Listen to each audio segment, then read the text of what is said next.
if you want to play cricket at the highest level, this is not the way that you can manage. And from next day onwards, I changed everything. Quantity in hard work, but quality in execution.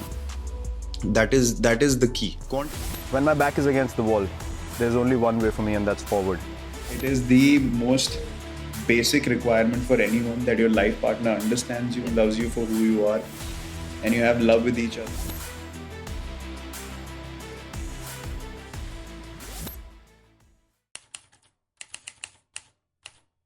Because I remember that day, I came back from the game. After I got out, I came back to do the cremation and all the rituals that follow. And I remember telling my brother specifically that I am going to play for my country, and I am going to play this game at the highest level, and there's nothing else in life that can distract me anymore. Because it was my father's vision as well. He wanted me to, play at the highest level, and he was really, really keen on me playing at the highest level as well. So I remember making that promise to my brother, and then everything in life became second priority after that incident, and cricket was the first priority. I always knew that nothing else can distract me from achieving my goal, but the immediate distractions were too many. Traveling to other countries, going out, regularly, having drinks with friends, and just not being that focused. But the one thing that remained constant was every time I was down, every time I hit rock bottom, somehow I was able to put everything aside and say, right, I'm going to work hard and I'm going to get back up. So it's not like I made a promise that I'm never going to fall down. Obviously, I was going to fall down. That's life. That is always going to happen in sport and life. But the ability to come back again and again made me realize that that incident was the one incident that helped me become mentally so strong that I could, even if I was distracted, because I'm human, I will make mistakes. But the ability to come back up became so much more stronger. And right now I feel so grateful that I could get that strength from such a bad time in my life as well. The background of my journey is not many people know about the background of my journey. I've been speaking to and consulting with the same coach since I was 8 years old, since I stepped foot into my cricket academy, which I learned everything from. My coach Rajkumar Sharma, I still speak to him now, and I was speaking to him a couple of days back. And your perspective in life changes every now and then. As I said, with fame, with money, and with success, there are too many people who become close to you, and you tend to sort of forget from the core of your heart who you really are. But this is the guy I've always been. And the beautiful thing about my journey from a young age group has been that I was part of an academy where no one was talking about that academy or that club. So for me, the only way up was, if someone's getting 100, I have to get 200. Otherwise, no one's going to notice me. And I had that fire inside me all the time. And that's exactly what I did to come up the ranks. I scored so many runs that people could not ignore me, because that was my only driving force. And that actually came from the example that my father set for me. There was a time in my life where there was an opportunity. I was selected for under 14 Delhi team, and then I was dropped at 1 a.m. because of some complications. And what happens in state levels. Someone was preferred over me because of some compensations that were done and stuff like that. So the same was offered to my father as well, that if you can, maybe he can get into the team after 2 games. So my father straight away said, I'm not going to pay a single penny to make him play. If he can play on his talent, so be it. If not, it's not meant to be for him. So that stuck with me for life. And I've always relied on myself and what I can do as an individual first. And then I'll take help along the way. And people who have been willing and open to help me and understand who I really am have been the ones that have been closest to me. So this natural, when my back is against the wall, there's only one way for me, and that's forward. And I will do everything in my power to fight my way up again.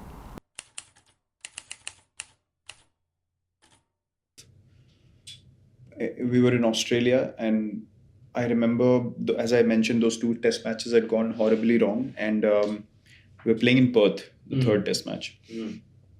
And that was a very tough pitch, a lot of pace and bounce, and a lot of grass on the pitch. And I knew that if I don't perform in this test match, there's no chance I'm going to play the 4th, and probably have to go back to first class cricket and find my way up again. So I clearly remember when we left Sydney, where the second test match was, there was a lot of when you lose 2 matches badly, test matches especially badly in Australia, the whole environment becomes very tense, and there's a lot of everyone's obviously feeling a lot of pressure. And when it's your first tour to Australia and you see everyone kind of feeling that pressure, as a youngster you feel like I've got no chance here, right? Because if the whole team is feeling like that, I'm the most inexperienced, so how the hell am I gonna turn this around? And I remember I kind of, in that adverse situation, kind of got a resilience that, hold on, maybe I can be different if I think different. So I went into my own space, spent a lot of time just walking around by myself, sit in a coffee shop or whatever. I remember every time I stepped onto the bus or I went to a practice session, I always had music on. And I kept telling myself, I'd got 8 ODI hundreds by the time. And I kept telling myself, I'm good enough to play at this level. And if I can get 800s in ODI cricket, I can manage this as well. So I kept telling myself, I'm good enough, I'm good enough, I'm good enough. And I ended up scoring 48 in the first innings and 75 in the second in that test match, in conditions that were very tough. And I was the highest run getter in that test match for us. So that made me believe that the power of visualization and believing in yourself is so huge that we never tap into the potential of that fully. But it's only when you really put out all the distractions on the side and believe in yourself, you can do something which is not perceivable for people on the outside. So that was a big lesson for me. And even till today, if any youngster comes into the team, my first chat to them is about the same thing. It doesn't matter whether I've played 100 test matches or whether you've played 2. If on the day your mindset is better, you will perform better than me. The game gives you no guarantees. So never feel like you're not good enough because you've not played so many games. If you are confident enough, you can get 100 compared to a guy who's played 400 or 500 international matches. That's how you realize that how you adjust to that level very quickly. It took me a bit of time, but that was quite a revelation for me, which I always carried through in my career. It happened in 2012, played the IPL in 2012, and the lead up to that was interesting because I had scored my first test 100 in Australia in 2012, followed by that game against Sri Lanka in Hobart, where we chased that total down within 40 overs. That came out of nowhere, honestly. I did not believe that I could do something like that at the international stage. It happened, gave me so much belief from there, and then Asia Cup came and I got 183 against Pakistan. On a Sunday, everyone was watching, so things really just turned in about 6 months for me. But I forgot the basics of the game. I started, becoming more desperate, and I thought, went too far ahead of myself. I thought, this IPL, I'm going to dominate everyone. But the moment IPL started, a few games which didn't go my way, and my mindset completely dropped to the other end. I was eating anything that came in sight. I was finishing, candy packets, 40 pieces a packet. I would finish 3 packets a week. I was eating horribly, sleeping horribly. My habits were all over the place. And I finished IPL. I remember I went home, came out of the shower first day, and I saw myself in the mirror, and I was ashamed. It was literally, I saw myself and I thought, I'm looking at another human being, and I told myself, look, if you want to play cricket at the highest level, this is not the way that you can manage. And from next day onwards, I changed everything about my diet, the way I trained, everything, and from then on it was just an obsession.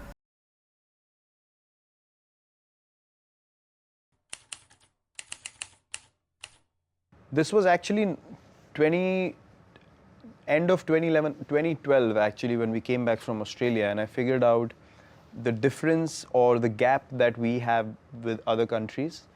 And I thought, if we don't change the way we are playing, or I don't change the way I'm playing, or the way I'm training, or thinking, or eating, I can never be among the best players in the world. And there's no point in just competing if you don't want to be the best. So I wanted to be the best version of myself, and then I based everything around that vision. And then my training, my diet, my approach towards the game, everything changed.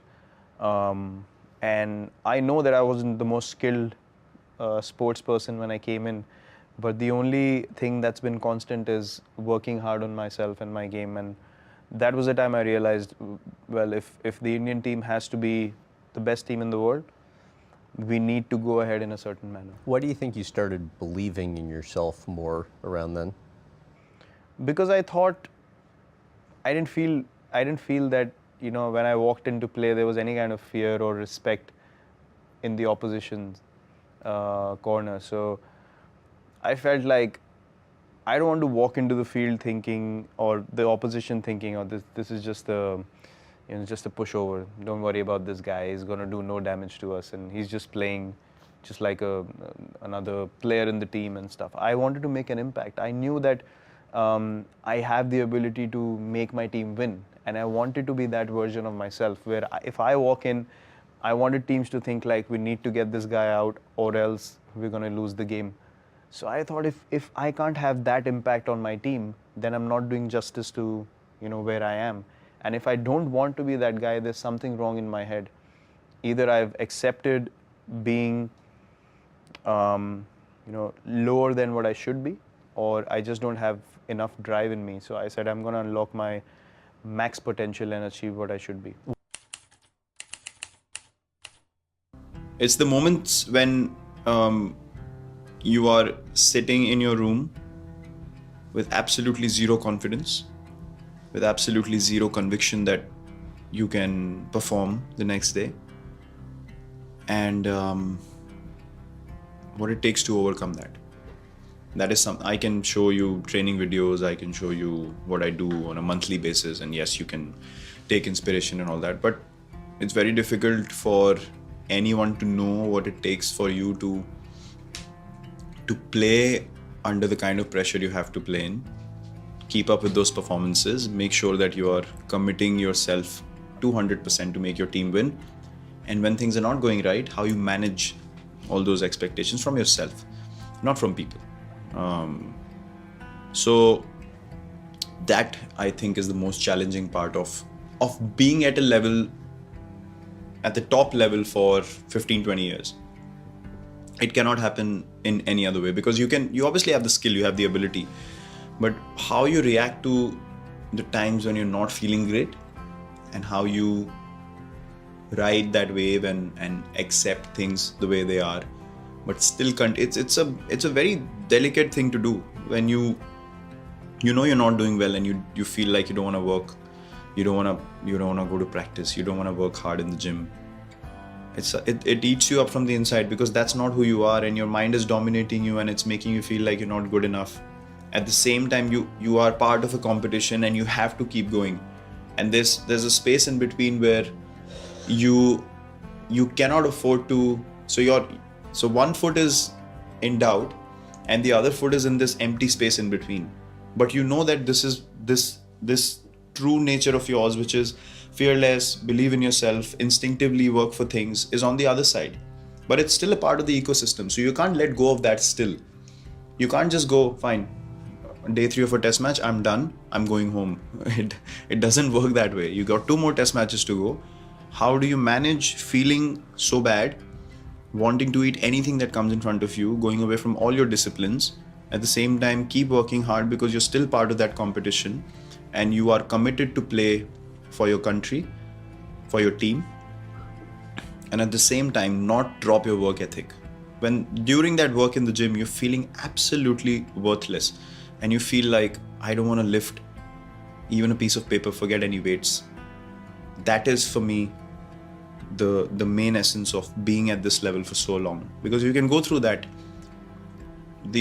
And it's not to say, oh, things will be so much better on the other side, but you feel like as an individual, you're respecting all phases of life.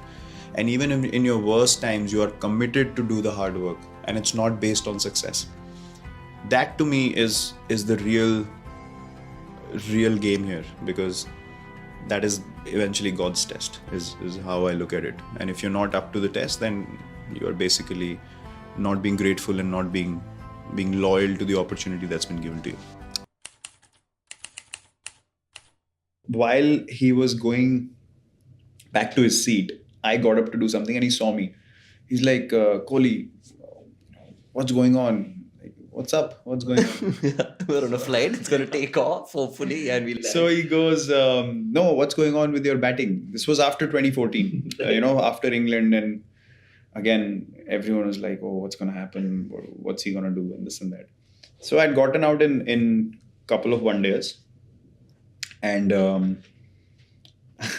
I said, nothing. I'm obviously not scoring runs right now. And that's it.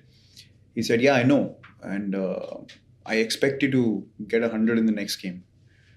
So that kind of, I was young, that kind of flicked the switch. And I was like, okay, let's have a conversation. I asked him a question. I asked him, where do you work? He mentioned some company. And then I asked him, what's your position in the company? And he mentioned some kind of manager. I don't understand the terms, but yeah, some kind of in a good position. Yeah. So I said, okay, in 3 months' time, I want you to become the chairman of your company. So he said, how is that possible? So that's when I made him understand the analogy of putting XP. I said, what I do is not a video game that you expect me to get out. Turn the cheat code on. 131 and hit sixes. Yeah. Of course, I'm trying to do my best. Yeah. But because you cannot possibly achieve what I'm asking you to achieve, you can work for it. Similarly, I'm trying to work for it as well. But if you tell me standing here that you expect it, then it's putting more and more pressure on me. And you don't want that pressure in your work. So why put that pressure on me? So then he understood. And by the time the whole team started shouting, coach, coach, coach, coach, because everyone felt like he came to coach everyone. And then he just laughed it off and he went back to his seat. It was a fun moment. Quality of life is something very important to me, and quality of cricket is something very important to me. Over a period of time, yes, you want to do what you're doing day in, day out, and you want to do as much as you can. But at the end of the day, you have to realize that quality is far more important than quantity. Quantity in hard work, but quality in execution. That is the key. Because if you go for quantity in execution, then you're going to get burnt out. And as much as you love playing the sport and as much as you love being intense on the field, if you can't do that, for me, that's very important. If I can't be myself in my everyday life, and if I can't be myself on the field, I will change something, because that is who I am. That is the reason where I am where I am. And that is the reason why people can connect to me at a certain level. And people, my loved ones, people who are close to me, my friends, they connected to me because of that factor, because I've always been myself. So I cannot be doing something that I'm not enjoying and being miserable every day of my life and just wasting such precious time. You have one life, you have to live it absolutely to the fullest and be happy every day. I have seeked a lot of, or I have gotten a lot of inspiration from home. I've seen Anushka how, through this phase that has happened for everyone in the last couple of years. We've had a child. It's a unbelievably life-changing and transforming process. For parents, yes, but for the mother, it's literally life-changing completely. Yeah, completely, yeah. And how she has been so strong through it, and how she has been able to take all the challenges that have come in her way. And I've seen everything. I've seen the transformation happen. So that gave me so much strength and inspiration to say, what I am probably experiencing is not even 5% of what, she's gone through. As a sacrifice to say, I'll give up on this to focus on something else. Yeah, I mean, Yeah, it is selfless. It is unconditional. Yeah.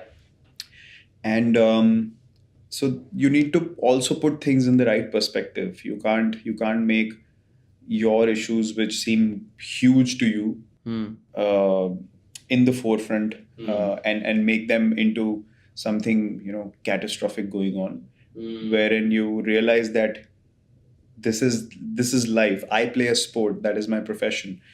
But when I see the transformation that happened with her, that for me is life. That for me is far bigger and you can't even put it in the same bracket. It's not even comparable, because it is literally your life being given to another life which has to grow up in front of you. So I've seen so much inspiration from her, and the way she's handled herself, the way, as I said, she's endured all the challenges. That for me has been a big source of inspiration. And honestly, the only thing that matters to me is she understands me, and our daughter loves us unconditionally. And it is the most basic requirement for anyone, that your life partner understands you, loves you for who you are, and you have love with each other. And beyond that, you don't need to expect anyone understanding you, to be honest, because for me it doesn't really matter. What matters is when I come home, when I experience life, where am I placed there? And in life, I'm in a very, very happy place. People don't realize this until you experience it, right? So you can experience success at a very different level. You can experience fame at a very different level. Fame is one thing that I can't sit here and say, oh, I love it, because I've never been a guy I like my own time. I like to be left alone, because I understand that I need to recharge myself, stay connected to myself, to be able to be the best version of myself for people, for my family, for the game. And if I can't do that, then I'm not happy. And I think fame takes away a big part of you in that regard, because what that does is that even if you walk past any area, anywhere, and there is someone or the other who's having an interaction with you, and it's constant, and you can't shut off people. Obviously, people are being nice to you, they love what you do, and you obviously have to respond and you have to connect with them. But over a period of time, you realize that you want some normalcy. So fame, success, money, all these things, they look great when you don't quite have them. But to be honest, that is not the key to happiness. I mean, I could sit here and say that I have all the three, but there are moments where I'm just not happy. I mean, if 10 years ago you would have told me, oh, you'd get all this and you'll be happy. That's not true. You still have to. I mean, today, as much as I've achieved in the game does not stop, right? If I want to play, I have to be as committed as I was before I got the success and while I was getting the success. So when you get to a certain point, you can't just say, okay, that's it, now the game should finish. It doesn't happen. And if you want to continue to be a part of the game, you are just a part of the game. You are just a part of the larger scheme of things. That's very important to understand. So you are not it, basically. And that's something that me and Anushka both, we discuss this so much, and we are absolutely on the same page. And I'm so grateful that I have someone like Anushka to be absolutely honest with me and tell me things that, you know, I might not be doing right. And it's easy to drift away, very easy to drift away in the position or the situation that we are in. But to have honest conversations with each other is something that keeps us on the right track. And the journey is very tough. It's not an easy journey to be in. I mean, people on the outside, they feel like, oh, they have everything, it must be so easy. But it's not, because at the end of the day, you realize we thought getting these things will sort things out. But when you get there and you feel like this wasn't the answer, you get even more confused. You're like, so what are we actually doing? You know, where are we heading? And that's when you actually sit down and realize, when you are absolutely yourself in every moment that you're a part of, whether you're with your family, whether you're playing your sport, doing anything that you do in life, or being in the profession that you are, the fact that you can be yourself in that moment is all that matters for the rest of your life. And you have to keep doing it day in, day out. You know, we talk about doing the hard yards and doing the putting in the work. That's how I look at life. Exactly the same way. Every day you have to put in the work, and being true to yourself is the work for life. And no fame, money, success can get you rid of that, because you have to keep doing it every day. Otherwise, you're miserable.